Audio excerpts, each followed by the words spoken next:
So phones are banned in schools. So there'll be no implications for social media ban in schools then? Hello and welcome back to another At the Chalk Face with myself, Craig, and my colleague, Dave.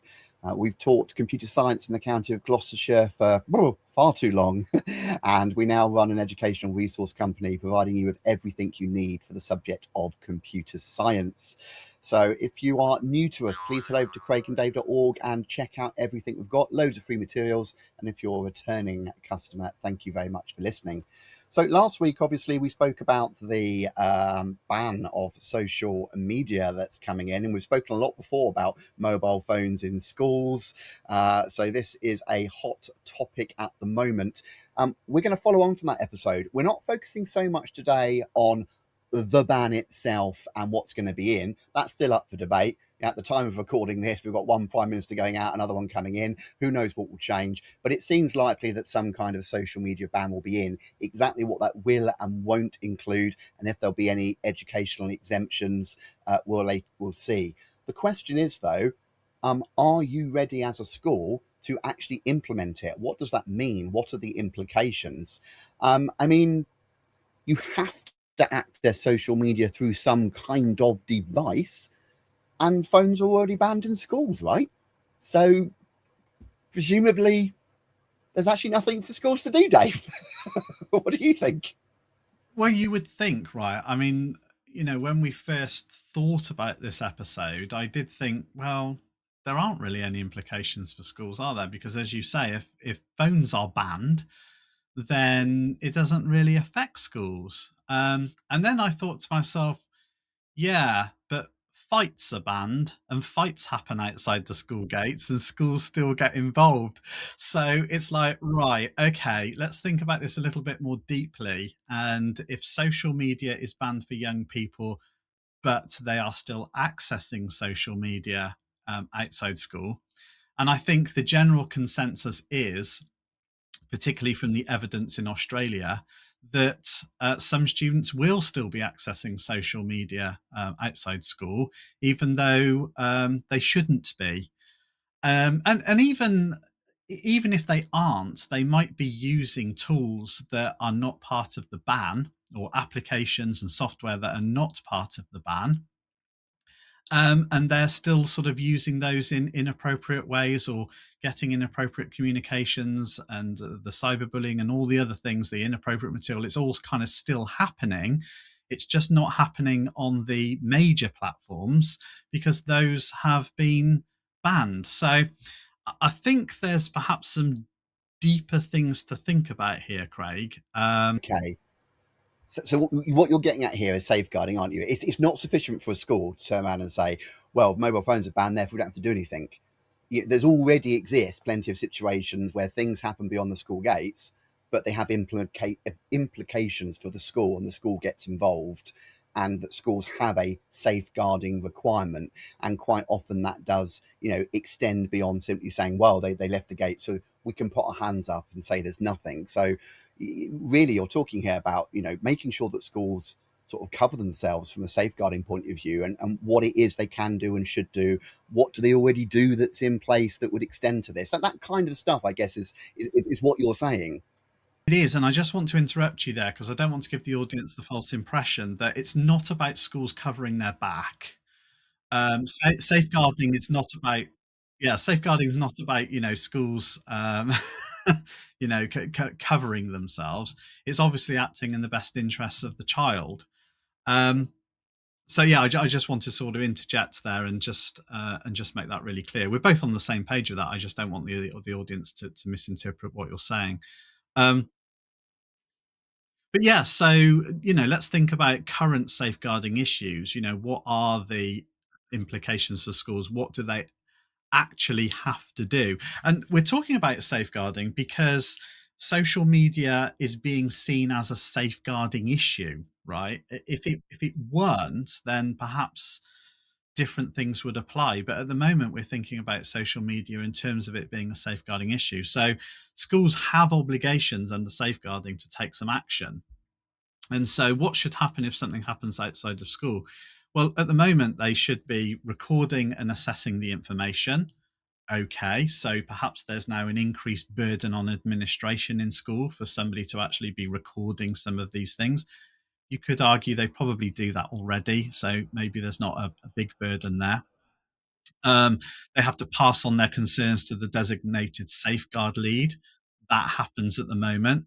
Implications for DSLs. Does it mean that their case workload is going to increase quite significantly because now we have to sort of deal with all these social media violations and situations that they become aware of? I'm not sure. Um, but who do they report that to? I think for me, this is the big thing. People haven't really given it a huge amount of thought because at the moment, if there's a safeguarding issue, then your DSL is going to make a judgment call and they're going to refer that to social care. It might involve the police. Well, the police aren't going to be interested in, violations of social media, are they? I mean, their caseload is already way too high.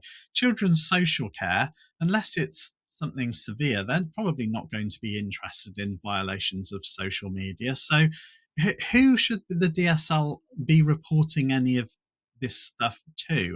That's really unclear.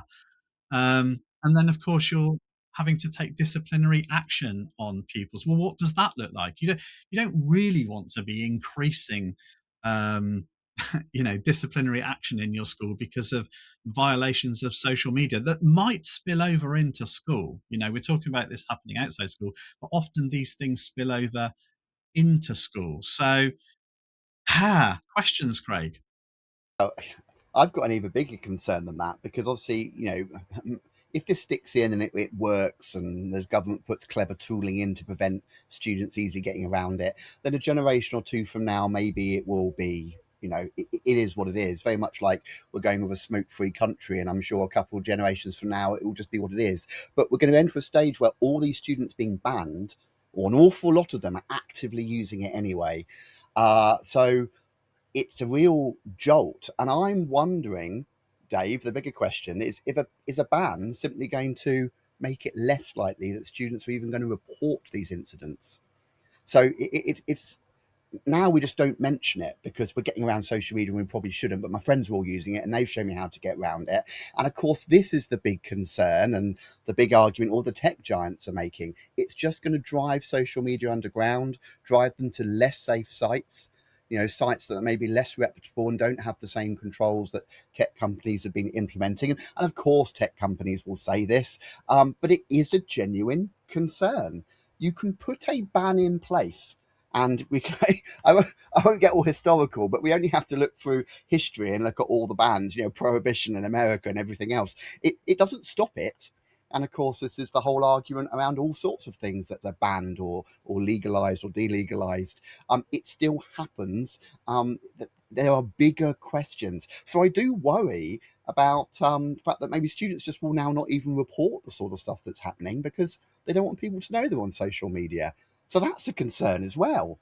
Oh, hang on, before I go jumping off onto other points, let's say there is a complete ban instantly. What happens when the kid turns 16? You come off a cliff and all of a sudden then boom, you're in social media. So where is the responsibility for schools?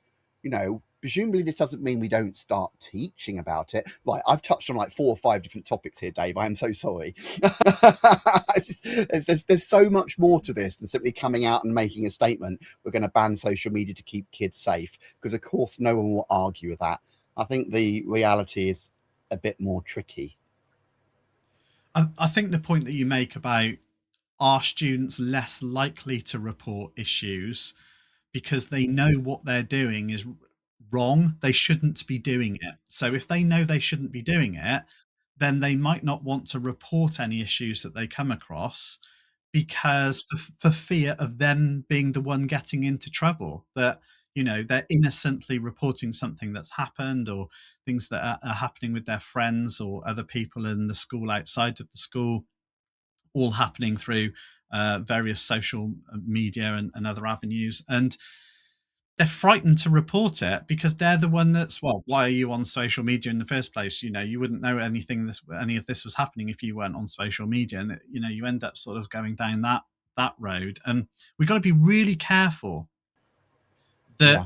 that the victim is still the victim, right? Yeah. That you've still got that situation where children, because that's what they are, children feel comfortable reporting things to adults. So I do think you raise a very serious concern there, that it's completely unproven as to exactly what's going to happen in a situation where you do ban these things. And I got a fear that it will drive all this stuff underground. And we talked in the previous episode about ways around it. Not that we were trying to encourage students to find ways around it, but we gave all sorts of situations where the legislators are probably not thinking very deeply or not deeply enough about the technology. And while their aims and their goals and their heart is in the right place, and I do think there are genuine issues here to be resolved, whether the blanket ban the way that it's proposed is just, a sledgehammer to crack a nut, it needs a lot more thought. So I absolutely agree with you. And you sort of went on to talk about these young people being prepared for social media. And one of the big concerns at the moment is that there will be a cliff edge. So as you say, let's imagine a scenario where we're a couple of generations down. It's kind of just accepted. This is what happens in our society. These things exist, but you don't get access to them until you're over 16. I mean, we have that with driving. We have that with drinking. We have that with smoking. Yes, it's not like we can't do these things. Of course we can. And as you say, it just kind of folds into societal norms eventually, where the children don't try and do those things because they know that it's not expected of them, and no one else is doing it because it's not expected of them either. And so, that kind of thing happens. But it's then, what is the schools then have to educate, in the same way. Yeah. We've had this discussion before, in the same way they educate about sex, even though the children, don't have sex. They educate about drink and drugs, even though the students aren't expected to be, drinking and using drugs. We still have to educate the young people. So we're still going to have to educate people about social media, so that they are prepared for the world that they go into when they turn 16. But I wonder, and I'll hand back to you, but I wonder whether, what will that be like for a 16-year-old that suddenly gets their hands on social media? And all these young people turn 16 at different times, obviously. And then you've got some that have got it and some that haven't got it, and the pressure on those that haven't got it to have it. I mean, maybe none of this will come to pass because social media will kind of phase out in the young people's minds and they won't care about it. I don't know. I would be amazed if that's the case, but who knows? As I said, we're going to be in a transition period for a long time, aren't we? It's very difficult to say, but you definitely hit on something there. Schools simply aren't just a place to teach you purely about academia. Here's how you do algebra. Here's what the Romans did. Here's the difference between an oxbow lake and an interlocking spur. Sorry, it's my geography degree kicking in.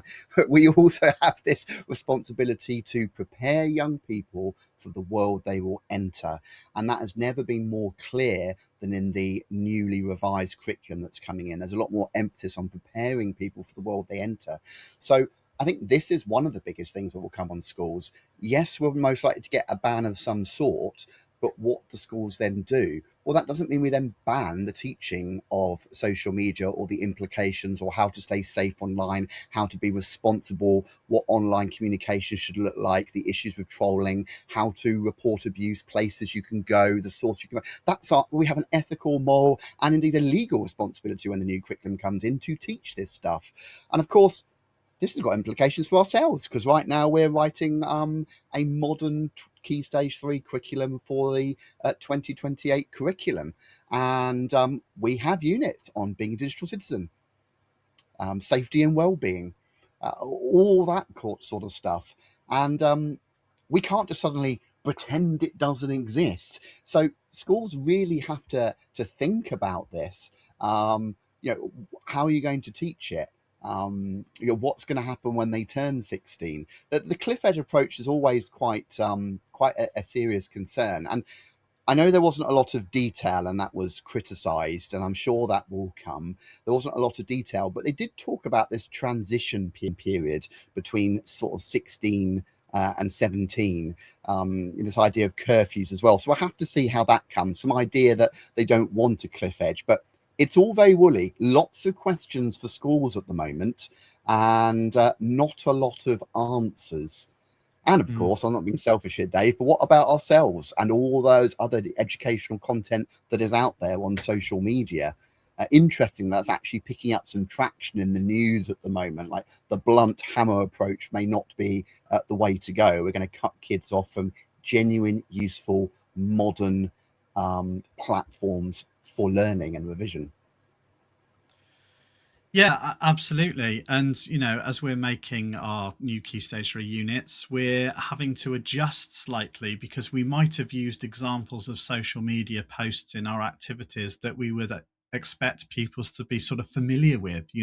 If they're immersed in social media and using social media, then they know what these posts are like, and they know what it can lead to because they've got lived experience of it. If they no longer have a lived experience of it, then the focus on our resources needs to change slightly to reflect the fact that they shouldn't have been exposed to this. And now we are kind of exposing them to what it will be like, as opposed to what it is like, even though we probably know in the back of our minds that a lot of these students are accessing it anyway. But of course, we can't take that approach in school. We can't just say, well, they're all using it anyway, so we'll just carry on as if they're all using it anyway. That would be irresponsible, right? It would be irresponsible, but I'm worried. Sorry to interrupt, Dave. It would be irresponsible. You're right, but I'm worried about the disconnect. I really am. And obviously, we will develop responsible resources that are fit for the laws that are in place and everything else. But I'm worried about the disconnect.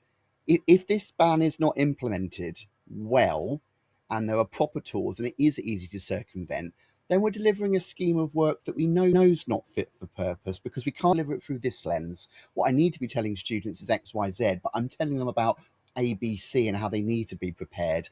And it, I worry you end up seeming out of touch. Oh, look at the blessed computer science teacher. They're teaching us about what we need to do and how we need to do it. When we get there, we've all been using it since we're 12, and they don't even know. Of course we know. We're just pretending we're not seeing it. I am generally worried about that disconnect as well, because we have to develop schemes of learning, you say, that are responsible. We can't assume everyone's using it and say, look, we all know you're using it. Here you go, kids. That wouldn't be ethical of us. But I'm generally worried about that disconnect. Schools are already criticised as being woefully out of touch in some of the things they teach and the way they teach. Academia is not the same as real life. Prepare them for the world of work. Why are they not coming in with these skills and this knowledge? I have a fear that this may exacerbate that issue in regards to social media. Yeah, that's right. And you talked about the transition period. Before it all becomes a norm in society. And I wonder if another impact on schools will be a change in behavior. I wonder if some of these young people will have genuine withdrawal symptoms because this social media is like a drug for them. They're so used to doing it. They check it morning, noon, and night. Some of them are on there for like hours. Well, I don't know how they manage to be on there for 9 hours a day, given that they should be in lessons in school. But this is happening. If you suddenly take that away from somebody, a bit like any other drugs, really, you just suddenly take it away, then they are going to have withdrawal symptoms of that. And how's that going to manifest itself in schools? Are we going to see a spike in behavior problems? Now, it'd be really interesting because those schools that have already implemented a very hard mobile phone ban where the students literally have to kind of put it into a pouch on their way into school and they have no access to their phone, so it's not a case of it's in the bag switched off and you might take a sneaky peek. No, they physically cannot get access to their devices. I mean, from what I know, actually a lot of schools have found that it hasn't been the big issue that I'm suggesting that maybe it might be, and that many uh, young people are relieved to no longer have this burden that there's an expectation from their peers that they're checking this thing 24/7. So it might well play out the other way, that actually during the transition period, maybe some students will find it a little bit awkward, and they'll resent the fact that the government have done this to them. But we may find that very quickly they adapt, and they actually feel better for it. It's hard to know, but the point of the episode really is schools need to be prepared. They need to be prepared for the eventuality that some students are going to be quite severely affected by having this privilege taken away from them. So I don't know how that's going to manifest itself. It would be interesting. And you touched on, before I went back into all that, you touched on sort of the implications of educational use of social media and content. Yeah, and the key thing, I guess the key tool here is YouTube. And sort of, we were holding our breath, thinking, okay, we're quite happy for you to ban Facebook and X and um, Instagram and TikTok and those sort of things. We're more than happy with that, and we were kind of holding our breath for the YouTube, because a lot of our educational content is on YouTube. And they mentioned YouTube, and at that moment we were like, oh no, all that educational content. But of course, it's not just us that are saying this is a problem, because a lot of schools out there, not just computer science, not just those using Craig and Dave resources, but a lot of teachers use quite a lot of YouTube content, because apart from all the dross and the comedy and everything else, there is also some really good educational content on YouTube. It's just you have to know the channels, and you have to go and find, where that really great educational content is there, and it is there. And a lot of educators are saying, this is terrible, because we got some really great lessons, we got some great activities, we got some great interactions and conversations that we have with students, and the stimulus material is a video on YouTube. And there's nothing wrong with that, because we've been showing videos to kids for donkey's years. It's not that video is the problem, it's that the tools in the platform are a problem. So people are suggesting that YouTube for Kids is the answer, because it's YouTube for kids, Craig. So, just tick the box in YouTube as a content creator that says this is suitable for kids, and it'll appear in you. We looked at that though, didn't we, Dave? Not quite that easy. It's not. I mean, why isn't it easy? Well, one of the first things we looked at, like, okay, they've mentioned YouTube Kids will be exempt. Brilliant. Oh, hang on. It's for up to 12-year-olds. Right. Brilliant. And it requires parents to set up profiles. Oh, okay. So it's just like this is not working. I mean, our content starts currently at Key Stage 4. So 14, 15, 16, if we put an extra barrier, I mean, even that's not the solution. It is worth saying here that there's been quite pushback on this particular issue of YouTube and educational content. And the government did last say, oh, there'll be a narrowly defined list of exemptions. And it was, I mean, I'll just tell the story you sent me. I spend my evening watching Netflix and playing computer games. Dave spends his evening reading the Times Educational Supplement. And last night you were reading there, and our name popped up. This wasn't a paid ad from Craig and Dave, and it was talking exactly about this ban. It was actually an international English school in Qatar, I think, and they said this is a terrible idea. Our students, for example, access all sorts of educational content. One popular channel is Craig and Dave that covers exam board specific material, and we're like, hey. So this is very actively being talked about, and I do hope some common sense will prevail here, Dave, and the sledgehammer approach may become a bit of a scalpel, and there will be some education exemptions, because again, we live in the 24th century. We're in 2026. Blocking all sensible learning and revision content from sites like YouTube, I think that's ridiculous, when students find it much easier to consume information that way. But we'll see. We are watching with bated breath, aren't we? And YouTube for Kids is very babyish. I mean, it is for kids, not for teenagers. Of course, I'm not criticizing it in that sense, but I created a parent profile. I attached a student account to it. I had to look at it from the student perspective, because, at Craig and Dave, we are thinking, what should we do with our video content? And maybe YouTube for Kids is the answer. So I had to look at it. But I can imagine a 16-year-old looking at that and saying, "I'm not using that." It is so babyish in its interface and the videos that it's putting forward to students. Well, I say to students because it is intended for the kids, right, for younger children, and so you'd expect it to be very babyish. I think there's an opportunity here, Craig, without kind of spinning off into a completely new topic. One of the things that people have been criticizing the government for recently is that companies in China and companies in America are holding all the cards.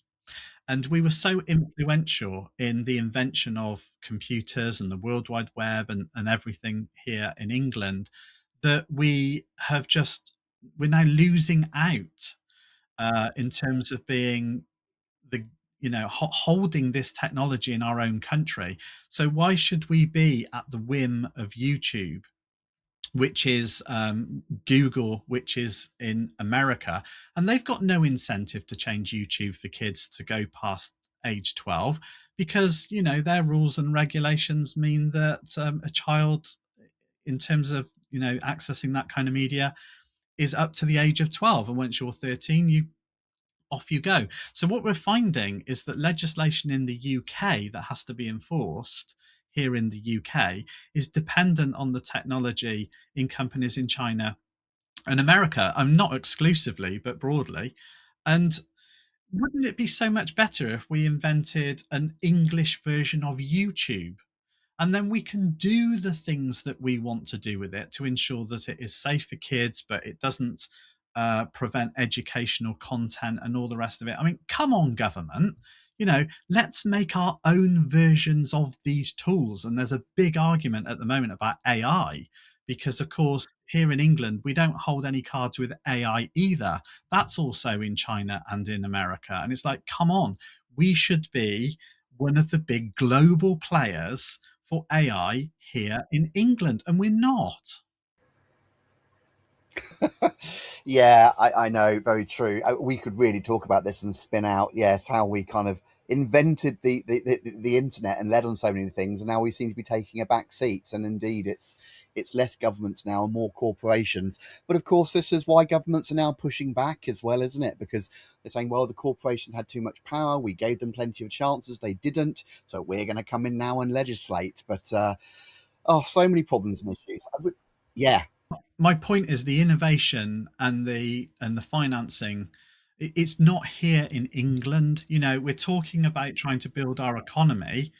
Well, yes, I accept that we don't want to nationalize social media and YouTube and things like that. I fully accept that maybe that's not the greatest idea, to create a BBC of social media, for example. But we can still attract the investment into UK companies to create some of this stuff and become a market competitor here in this country. That's what I'm saying. Anyway, look, we're going well off the point now. I know we are. So I'm going to stop there. Yes, this is what Dave does, but it's fine. There are so many implications. I do want to finish with one question though, Dave. And schools and school leaders will be sitting there thinking about, what do I need to do in CPD sessions and insets for teachers here? What training do I need to deliver? And we're going to have to wait till the dust settles a little bit and have a look. But there's already people speaking about the sort of things which staff are going to need to become aware of in order to keep students safe. And there's an interesting quote here I want to read you by, I actually can't pronounce the first name. I think it's Daya Dudbridge, safeguarding specialist on the educational team. Dudbridge, I think. Oh, thank you, Di Durbridge at the law firm Brown Jacobson. And they say banning specific social media channels will likely lead to children finding new online environments to spend their time in, with unregulated virtual game channels already prominent spaces and having potential for even greater popularity. So you can ban a list, but students will still find ways to interact, and they could be less regulated platforms. So this safeguarding, which I very foolishly, glibly earlier said we're covering our backs. Of course, it's not that. This is a real thing, and the training for teachers will need to shift. And senior leaders and safeguarding leads will need to think about it's not. This has never just been on a computer science teacher. Every teacher's going to be aware of where the stuff will move. I think the utopia, Dave, if I'm being really honest, that the day the social media ban comes up, we can open our windows and see millions of children running outside in the fields on their bikes and playing football and meeting their friends outside, and it will stop. I don't think that will happen. It's going to be a lot trickier. We live in an age where this stuff is here. So I think there's going to be a lot of friction to come and a lot of difficult decisions for governments to make, and a tough time again for schools implementing this and keeping young people safe. I don't think this is going to be smooth, is what I'm trying to say. Any final thoughts from you? Otherwise, because we could talk about this, as we do on most topics, for hours. Well, schools are going to need clear guidance from the government. They're going to need to know what is expected of them and what they should do in certain situations, so that there isn't unnecessary workload, particularly on designated safeguard leads, but also on tutors and all the teachers in the school. We need to know what we're doing. We need to know how we're doing it. We need to be well supported without increasing our workload. So that's what needs to happen. Let's see what actually does happen. In the meantime, what do you think? Do you think this is going to be a challenge for your school? What are going to be the implications in your school? Or do you think actually we're just overblowing the whole affair and it won't be a problem at all? We're interested in your comments as always, so please put them in the video below. Well, as always, we'll keep an eye on this topic as it evolves, and we always have an opinion, and we will bring it to you. We'll see you at another At the Chalk Face soon. Bye-bye for now, everyone.